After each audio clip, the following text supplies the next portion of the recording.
Hey y'all, it's Chris with Liber here in the lab today. We're going to do a little cocktail showdown. We're going to make a drink we've never made before, but have heard really good things about.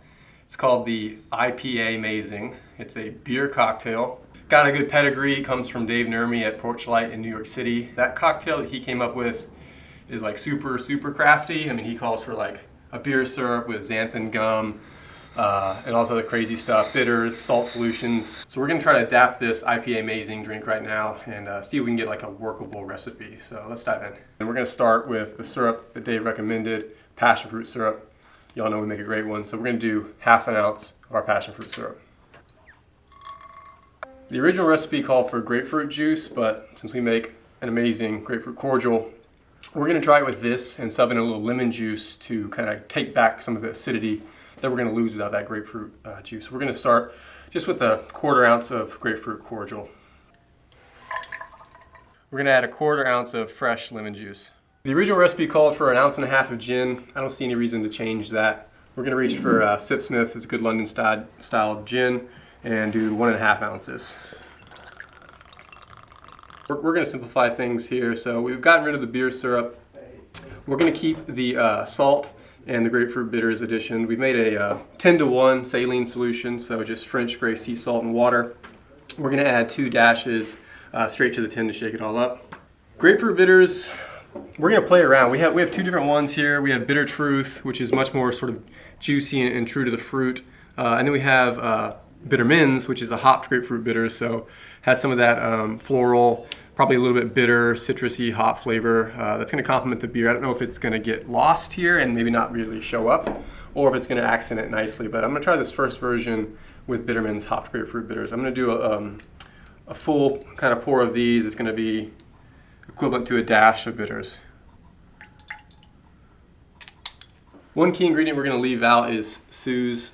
They call it for a ½ ounce, but I think the extra sugar in the grapefruit cordial and some of the complexity from these hopped grapefruit bitters is going to kind of substitute and see if we can get rid of that one ingredient. We're just going to short shake this, about 5 seconds. We don't want to over dilute with shaking. So we're really just incorporating things and getting them very cold. 5 seconds. Wow, it smells super juicy.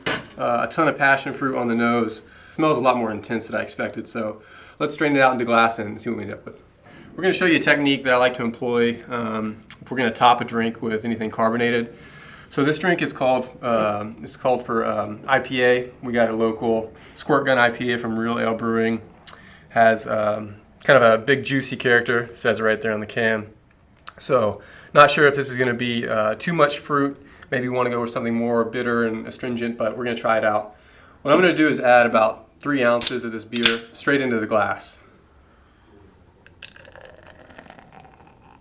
So it's going to foam up, it's going to settle out in a second, and it's going to give me enough time to strain out this drink and add ice straight to the glass without having to kind of top and then stir.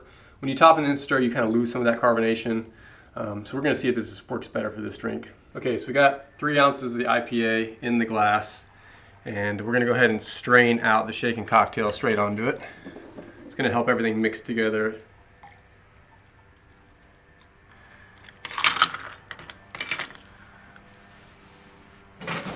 So that technique, adding the bubbles first, then the cocktail, and then ice, basically everything's already ready to go. It's already homogeneous, it's already mixed. You don't have to stir or anything else like that. This guy's killing us here.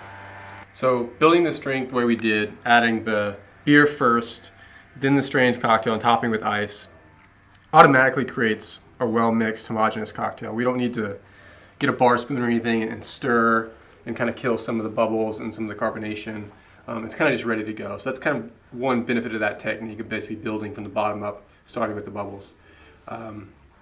This was a complex cocktail. We've definitely simplified it.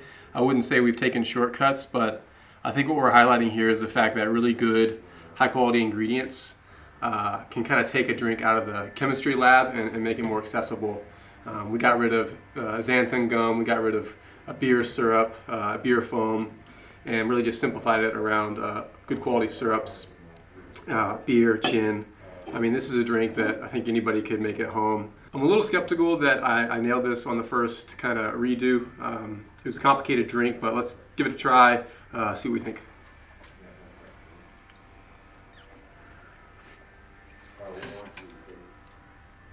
I was wrong. This is really good, actually. Surprised that it's that good. It's really well balanced. It's super, yeah, it's a really good mix of passion fruit. Definitely passion fruit forward. The IPA comes through. It's maybe a touch sweet. We did 1/2 ounce of the passion fruit and 1/4 ounce of the grapefruit. 3 ounces of beer. I think this is about right, to be honest. I'm not really sure I'd pull that down. I may go up a little bit on lemon juice, maybe from 1/4 ounce to 1/2 ounce. Give it a little bit more of a kind of a cinching feel. But this is a really good summer cocktail and probably one of the better beer drinks I've ever had. Yeah, I'm really impressed with this IPA Mazing cocktail. I think we did a good job dialing it in. I'm going to put it on the website. Recommend all the ingredients and measures. Try it at home. Let us know what you think. Beer cocktails are tough to pull off, but would really appreciate some feedback. See what y'all think of this IPA Mazing cocktail.